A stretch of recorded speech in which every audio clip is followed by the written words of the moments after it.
Good morning students. আজি আমি পঢ়িম ক্লাস 7 সংখ্যাৰ পৰিচয় অখণ্ড সংখ্যা প্ৰথম অধ্যায়টো গতিকে আহা আমি স্টাৰ্ট কৰোঁ এতিয়া সংখ্যাৰ পৰিচয় বা অখণ্ড সংখ্যা এই চেপ্টাৰটো প্ৰথম চেপ্টাৰটোত আমাৰ কি হ'ব এইকেইটা পইণ্ট আমি ডিটেইলছত প্ৰথমতে বুজি ল'ব লাগিব এইকেইটা পইণ্ট যেতিয়া আমি বুজি ল'ম তাৰ পাছত আমি ধুনীয়াকৈ চেপ্টাৰটো স্টাৰ্ট কৰিব পাৰোঁ গোটেই চেপ্টাৰটো তোমাৰ এইবিলাক টপিকৰ ওপৰতে নিৰ্ভৰ কৰিছে দেই আৰু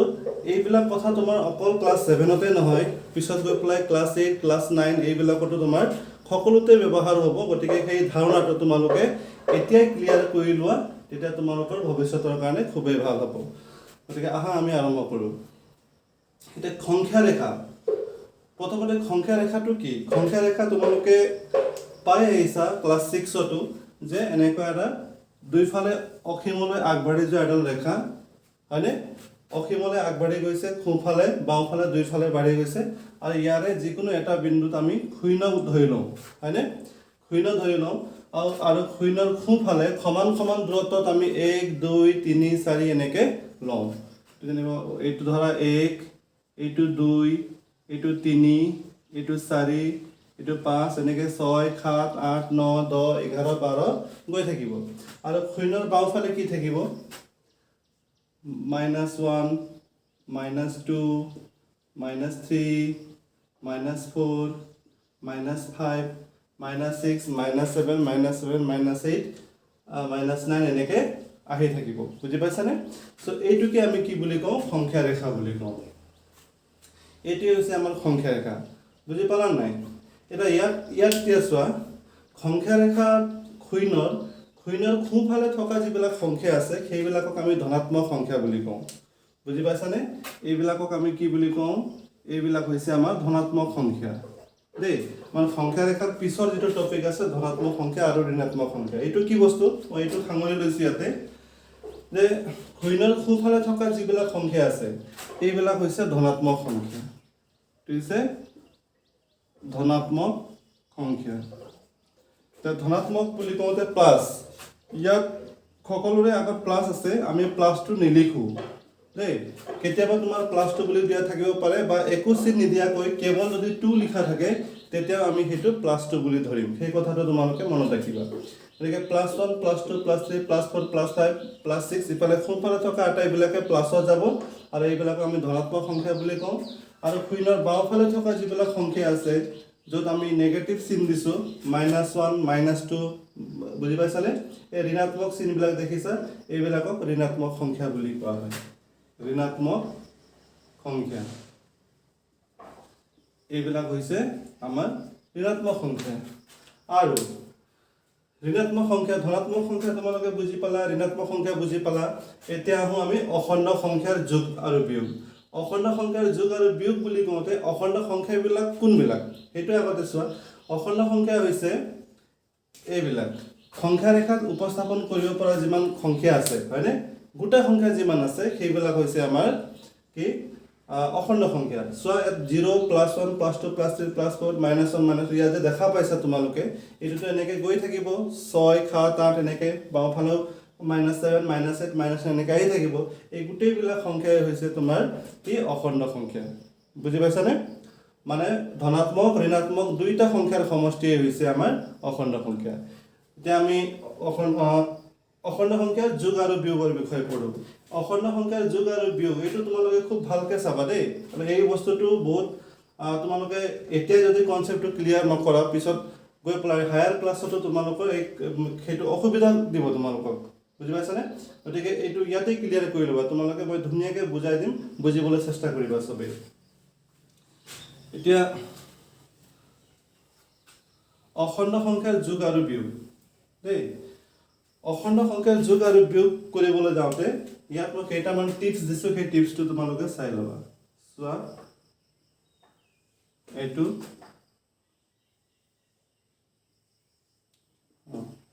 চোৱা যদি মই এটা ধনাত্মক সংখ্যাৰ লগত ধনাত্মক সংখ্যা যোগ কৰোঁ এইটো মই যোগ কৰিছোঁ দেই দুটা আমি অখণ্ড সংখ্যা যোগ কৰিছোঁ এই অখণ্ড সংখ্যা যদি দুটাই ধনাত্মক হয় বুজি পাইছানে ধনাত্মক সংখ্যাৰ লগত যদি ধনাত্মক সংখ্যা যোগ কৰোঁ তেতিয়াহ'লে উত্তৰটো ধনাত্মকত ওলাব প্লাছত ওলাব আকৌ মই বুজাম আগতে চাই লোৱা আৰু ধনাত্মকৰ লগত যদি এটা ঋণাত্মক সংখ্যা বিয়োগ কৰা তেতিয়াহ'লে ধনাত্মকৰ লগত ঋণাত্মক সংখ্যা এটা যোগ কৰা তেতিয়াহ'লে ইয়াৰ ৰিজাল্টটো হ'ব মাইনাছ মানে প্লাছ আৰু মাইনাছ তুমি যদি প্লাছ কৰা তেতিয়াহ'লে তাৰ ৰিজাল্টটো হ'ব মাইনাছ দেই আৰু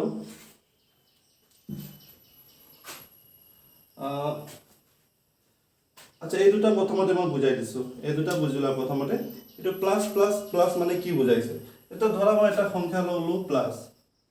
5 এইটো প্লাছ 5 হয় তাৰ লগত যোগ কৰিলোঁ কি 3 চ' দুইটাই মই পজিটিভ লৈছোঁ এইটো প্লাছ এইটো প্লাছ মই কৈছোঁ একো চিন নিদিলে এইটো প্লাছ বুজায় এইটো প্লাছ 5 প্লাছ 3 হয়নে এইটো যোগ এইটো কৰিলে কি হ'ব যোগ দুটা যোগ কৰিলে যোগ হ'ব তাৰমানে আমি এই দুটা যোগ কৰিব লাগিব গতিকে এইটো কিমান হ'ব 5 যোগ 3 কৰিলে কিমান 5 3 8 এইটো হ'ব 8 বুজি পালা এটা এইটোৱে কি কৈছে পজিটিভৰ লগত যদি মই নেগেটিভ সংখ্যা লওঁ সাপোজ এইটো প্লাছ 5 তাৰ লগত যদি মই এটা ঋণাত্মক সংখ্যা লওঁ দেই এইটো প্লাছ আছে এইটো মাইনাছ আছে এইটো প্লাছ মাইনাছ যোগ কৰিছোঁ গতিকে এটা ধনাত্মক সংখ্যাৰ লগত ঋণাত্মক সংখ্যা এটা যদি যোগ কৰোঁ তেতিয়া ৰিজাল্টটো কি হ'ব জানানে কি হ'ব ইয়াত কোৱা মতে মাইনাছ হ'ব গতিকে এই দুটা তুমি মাইনাছ কৰিব লাগিব মানে 5 - 3 কৰিলে কিমান 5 - 3 কৰিলে 2 গতিকে এনচাৰটো হ'ব 2 বুজি পালানে আৰু চিনটো কি বহিব ডাঙৰটোৰ আগত থকা চিনটো বহে সদায় এই দুটাৰ ভিতৰত তিনি ডাঙৰ নে 5 ডাঙৰ 5 ডাঙৰ 5ৰ সন্মুখত কি চিন আছে যোগ আছে আৰু উত্তৰটো যোগত হ'ব দেই ইয়াত মই প্লাছটো দিয়া নাই প্লাছটো নিদিলেও তোমাৰ +2 হ'ব এইটো যদি মই নিদিলেও এইটো +2 বুজাব গতিকে এইটো হ'ল এই দুটা তাৰপিছত নেক্সট যদি মই প্ৰথমটো ঋণাত্মক পিছৰটো ধনাত্মক লওঁ তেতিয়া কি হ'ব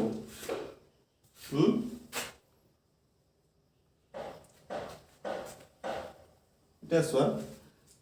যদি প্ৰথমটো ঋণাত্মক লওঁ পিছৰটো ধনাত্মক লওঁ তেতিয়াও ৰিজাল্টটো মাইনাছ প্লাছ কৰিলেও এইটো ৰিজাল্ট মাইনাছে হ'ব আৰু দুটা যদি মাইনাছ লওঁ তেতিয়া মাইনাছ প্লাছ কৰিলেও উত্তৰটো মাইনাছে ওলাব এইকেইটা তোমালোকে যদি ভালকে মুখস্থ কৰি লোৱা বা মনত ৰখা তেতিয়াহ'লে সেইটো খুবেই ভাল কথা হ'ব এতিয়া চোৱা এইটো কি মাইনাছ আৰু প্লাছ মই প্ৰথমটোত মাইনাছ দি দিলোঁ পিছৰটোত প্লাছ দি দিলোঁ হ'ল এইটোৰ মতে এইটো মাইনাছ প্ৰথমটো মাইনাছ পিছৰটো প্লাছ তেতিয়া ৰিজাল্টটোত কি হ'ব মাইনাছ হ'ব ৰিজাল্টটো তাৰমানে মই এই দুটা মাইনাছ কৰিব লাগিব তা 5 - 3 কৰিলে কিমান 2 হ'ব উত্তৰটো বুজি পালানে 2 হ'ব তা 2 বহালে নহ'ব তা চিন কি বহিব এইটো আমি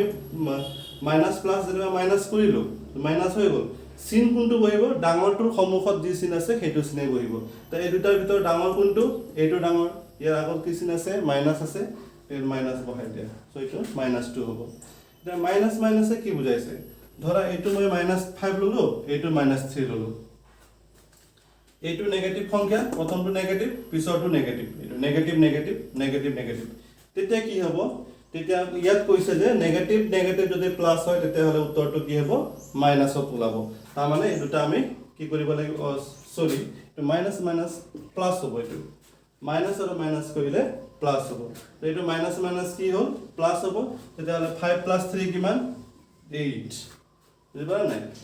মাইনাছ কি হ'ব মাইনাছ আৰু মাইনাছ প্লাছ কৰিলে প্লাছ হ'ব গতিকে 5 + 3 8 হ'ল তো চিন কি বহাম চিন বহাম আমি ডাঙৰটোৰ সন্মুখত কি চিন আছে সেইটো ডাঙৰটোৰ সন্মুখত মাইনাছ আছে গতিকে চিনটো হ'ব মাইনাছ বুজি পালানে সো এইটো খুবেই ইম্পৰ্টেণ্ট বস্তু আশা ৰাখিছোঁ সকলোৱে বুজি পাইছা এতিয়া আমি আহা পিছৰ ষ্টেপলৈ যাওঁ আচ্ছা ইয়াত ট্ৰিক্স এটা আছে তোমালোকে মনত পেলোৱাৰ ট্ৰিক্সটো কেনেকুৱা ধৰা যেতিয়া তোমাৰ বেলেগ চিন আহে ধৰা এইটো প্লাছ এইটো মাইনাছ এইটো প্লাছ এইটো আৰু এইটো বেলেগ হয়নে এটা প্লাছ এটা মাইনাছ এইটো মাইনাছ এইটো প্লাছ যদি বেলেগ হয় তেতিয়া সদায় মাইনাছ কৰিব লাগে আৰু একে হ'লে সদায় প্লাছ কৰিব লাগে সাপোজ প্লাছৰ লগত তুমি যদি প্লাছ কৰা তেতিয়া উত্তৰটো প্লাছ আৰু মাইনাছৰ লগত মাইনাছ কৰিলেও উত্তৰটো প্লাছ এইটো ধুনীয়া এটা ট্ৰিক্স আছে মনত ৰাখিব পাৰা যে কি প্লাছ বেলেগ চিন যদি আমি প্লাছ কৰোঁ বেলেগ চিন আমি প্লাছ কৰিলে নেগেটিভ হ'ব মাইনাছ হ'ব এইটো মাইনাছ হ'ব আৰু একে যদি আমি প্লাছ কৰোঁ চোৱা প্লাছ মাইনাছ মাইনাছটো প্লাছ একে একে চিনযুক্ত আমি দুটা অখণ্ড সংখ্যা হেৰি কৰিলে যোগ কৰিলে যোগেই হ'ব ৰিজাল্টটো যোগেই হ'ব বুজি পাইছা নাই এইটো তে আহা আমি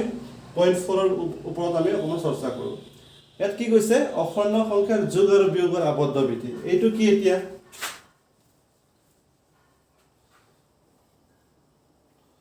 যোগ আৰু বিয়োগৰ আবদ্ধ বিধি আবদ্ধ বিধিটো হৈছে দুটা সংখ্যাৰ যোগফল ধৰি লোৱা দুটা অখণ্ড সংখ্যাৰ যোগফলটো যদি পুনৰ এটা অখণ্ড সংখ্যাই ওলায় তেতিয়াহ'লে আমি ক'ম যে সংখ্যাটো যোগৰ সাপেক্ষে আবদ্ধ বুজি পাইছানে কেনেকুৱা এটা যোগৰ সাপেক্ষে বুলি কওঁতে মই দুটা সংখ্যা লৈছোঁ 2 আৰু 3 ল'লোঁ যেনিবা দুটা সংখ্যা মই যোগ কৰি দিলোঁ এইটো এটা অখণ্ড সংখ্যা এইটো এটা অখণ্ড সংখ্যা তো দুটা অখণ্ড সংখ্যা যোগ কৰিলে আমি অখণ্ড সংখ্যাই পাম নে বেলেগ সংখ্যা পাম সেইটো আমি চাম তে 2 যোগ 3 কৰোঁতে কি পালোঁ 2 যোগ 3 5 পুনৰ এটা অখণ্ড সংখ্যাই পালোঁ নাই দুটা অখণ্ড সংখ্যা যোগ কৰোঁতে পুনৰ এটা অখণ্ড সংখ্যা পাইছোঁ গতিকে আমি ক'ম যে অখণ্ড সংখ্যাবিলাক যোগৰ সাপেক্ষে আবদ্ধ বিয়োগৰ সাপেক্ষে আবদ্ধ হয়নে নহয় চোৱা 5 আৰু 3 লৈছোঁ বিয়োগ কৰি দিছোঁ মই 5 আৰু 3 মাইনাছ কৰি দিলোঁ এটা দুটা অখণ্ড সংখ্যাৰ বিয়োগফলটো অখণ্ড সংখ্যা হ'ব নে কি হ'ব চাওঁ 5 - 3 কৰিলে আমি কি পাম 2 পাম 5 - 3 2 পুনৰ এটা অখণ্ড সংখ্যা পালোঁ গতিকে অখণ্ড সংখ্যাবিলাক বিয়োগৰ সাপেক্ষেও আবদ্ধ যোগৰ সাপেক্ষেও আবদ্ধ বিয়োগৰ সাপেক্ষেও আবদ্ধ বুজি পালানে এইটো পইণ্ট হৈ গ'ল এতিয়া পইণ্ট নম্বৰ 5 অখণ্ড সংখ্যাৰ ক্ৰম বিনিময় বিধি যোগ আৰু বিয়োগৰ সাপেক্ষে তা ক্ৰম বিনিময় বিধিটো কেনেকুৱা ক্ৰম বিনিময় বিধি দেই ক্ৰম বিনিময় বিধিটো কি সাপোজ 3 + 2 কিমান পালোঁ 5 পালোঁ দুটা অখণ্ড সংখ্যা আমি যোগ কৰোঁতে 5 পাইছোঁ এতিয়া এই দুটা যোগ কৰা ক্ৰমটো যদি মই সলনি কৰি দিওঁ তেতিয়া ৰিজাল্টটো এইটোৱে ওলাব নে বেলেগ ওলাব 5 ওলাব নে বেলেগ ওলাব সেইটো চাম 3 যোগ 2 কৰোঁতে 5 ওলাইছে 3 যোগ 2 নকৰি পলাই ইয়াক যদি মই উলটাই পলাই 2 যোগ 3 কৰোঁ তেতিয়াহ'লে কিমান পাম তোমালোকে জানা যে 2 যোগ 3 ও 5 হয় তাৰমানে কি তাৰমানে আমি কি পালোঁ যে 3 + 2 যিমান হয় 2 + 3 একেই হয় গতিকে আমি ক'ম যে অখণ্ড সংখ্যাবিলাকে যোগৰ ক্ৰম বিনিময় বিধিটো মানি চলে এইটো যোগৰ ক্ৰম বিনিময় বিধিটো মানি চলিছে এতিয়া বিয়োগৰ ক্ষেত্ৰত মানে নে নামানে সেইটো চাওঁ চোৱা 3 - 2 কৈ দিলোঁ মই এইটোৱে কৈ দিলোঁ 3 - 2 তো 3 - 2 কৰিলে কিমান হ'ব উত্তৰটো 3 পৰা 2 বিয়োগ কৰিলে 1 হ'ব ডাঙৰটোৰ আগত প্লাছ আছে উত্তৰটো প্লাছ তে এনেকৈ উল্টাই পেলাই বিয়োগ কৰোঁচোন 2 - 3 কৰোঁ তেতিয়া প্লাছ মাইনাছ আমাৰ অথনি সূত্ৰ মতে কি প্ৰথমটো প্লাছ আৰু প্লাছ মাইনাছ হ'লে কি হয় মাইনাছ হয় গতিকে মাইনাছ কৰিলে 2 - 3 কৰিলে কিমান 1 হ'ব ডাঙৰটোৰ আগত মাইনাছ আছে -1 ডাঙৰটোৰ আগত ইয়াত মাইনাছ আছে কাৰণে মাইনাছ ইয়াত ডাঙৰটোৰ আগত প্লাছ আছে কাৰণে প্লাছ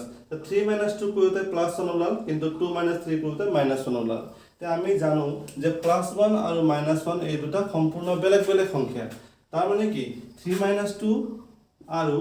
2 - 3 এই দুটা কেতিয়াও সমান নহয়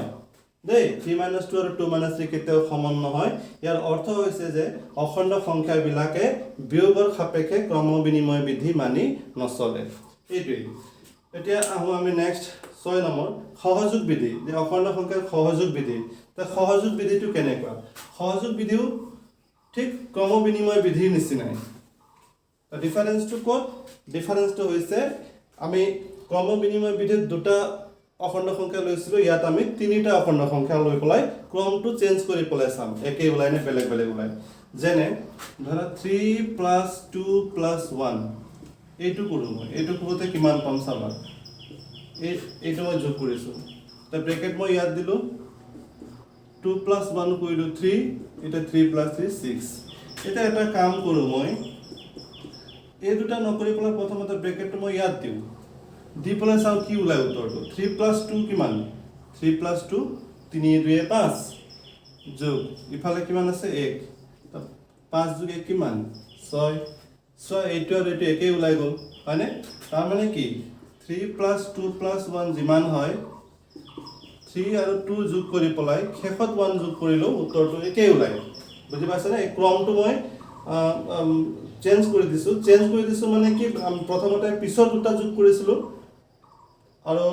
নেক্সট ষ্টেপত কি কৰিলোঁ প্ৰথম দুটা মই যোগ কৰি পেলাই থাৰ্ডৰ লগত যোগ কৰিলোঁ কৰোঁতে মই দেখিলোঁ যে দুইটাৰ ক্ষেত্ৰতে উত্তৰটো একেই ওলাই আছে গতিকে এইটো হ'ল কি যে অখণ্ড সংখ্যাবিলাকে যোগৰ ক্ষেত্ৰত সহযোগ বিধিটো মানি চলে এইটোকে কয় সহযোগ বিধি যে তিনিটা অখণ্ড সংখ্যা লওঁতে সিহঁতৰ দুটা পেয়াৰ কৰি পেলাই যদি আমি যোগ কৰোঁ প্ৰথমতে পিছৰ দুটা তাৰপাছত আগৰ দুটা কৰি পেলাই যদি যোগ কৰোঁ তেতিয়াহ'লে উত্তৰটো একেই পাওঁ গতিকে সহযোগ বিধি মানি চলে যোগৰ ক্ষেত্ৰত এতিয়া বিয়োগৰ ক্ষেত্ৰত সহযোগ বিধি মানি চলে নে নচলে অখণ্ড সংখ্যাবিলাকে তাকো আমি চাওঁ এতিয়া বিয়োগ কৰি দিয়াচোন এইটো মাইনাছ কৰি দিয়া তেতিয়া আমি ৰিজাল্টটো কিমান পাম চাব দেই এইটো মই মাইনাছ কৰি দিলোঁ এতিয়া ৰিজাল্টটো একেই পাম নে বেলেগ পাম চাই লওঁ 3 প্ৰথমতে ব্ৰেকেটৰ কাম কৰিব লাগিব 2 - 1 কিমান হয় 1 হয় 2 বিয়োগ 1 এতিয়া আকৌ 3 বিয়োগ 1 কিমান 2 হয়নে নেক্সট এতিয়া মই কি কৰিম ইয়াত দিম ব্ৰেকেটটো আৰু এইফালে -1 এতিয়া চোৱা 3 - 2 কৰিলে কিমান 1 হয় 3 ৰ পৰা 2 গ'লে ইফালে -1 আছে -1 বহাই দিলোঁ এতিয়া 1 - 1 কিমান 0 গতিকে বেলেগ ওলাই গ'ল ইয়াত চোৱা হয়নে একেই সংখ্যাই আছিলে মই খালি কি ব্ৰেকেটটো মই চেঞ্জ কৰিলোঁ প্ৰথমতে পিছৰ দুটাত লৈছিলোঁ এইবাৰ আমি আগৰ দুটাত ল'লোঁ কিন্তু তেনেকুৱা আমি কৰিব নোৱাৰোঁ তাৰমানে যোগৰ ক্ষেত্ৰত কিয় নোৱাৰোঁ দেখি চাই তোমালোক কি হৈছে ইয়াত উত্তৰটো বেলেগ ওলাইছে দেই গতিকে এইটো কেতিয়াও হ'ব নোৱাৰে গতিকে আমি লিখিম যে অখণ্ড সংখ্যাবিলাকে বিয়োগৰ ক্ষেত্ৰত সহযোগ বিধিটো মানি নচলে এতিয়াহে যোগাত্মক অভেদ নাম্বাৰ 7 যোগাত্মক অভেদ অভেদটো কি যে যোগাত্মক অভেদ মানে এনেকুৱা এটা অখণ্ড সংখ্যা যিটো অখণ্ড সংখ্যা আমি কোনো অন্য এটা অখণ্ড সংখ্যাৰ লগত যোগ কৰিলে তাৰ যোগফলটো সলনি হৈ নাযায় তাৰমানে ধৰা আমি যদি 3 + 2 কৰোঁ তেতিয়াহ'লে কি হয় উত্তৰটো বেলেগ ওলাই যায় মানে 3ও নোলাল 2ও নোলাল 5 ওলাল আকৌ 2 + 1 যদি কৰোঁ 3 ওলাল কিন্তু 3 ৰ লগত যেতিয়া মই 0 যোগ কৰিম 0 যোগ কৰিলে কি হয় এই সংখ্যাটো চেঞ্জ হৈ নাযায় মানে 3 টো 3 হ'ব আৰু ঠিক তেনেকৈ 5 লৈছোঁ 5ৰ লগত মই 0 যোগ কৰিলোঁ তেতিয়া এনচাৰটো 5 তাৰমানে শূন্যৰ লগত আমি যিকোনো সংখ্যা যোগ কৰিলে সেই সংখ্যাটো সলনি হৈ নাযায় একেই থাকিব সেইকাৰণে আমি এতিয়া কি কৰিম যে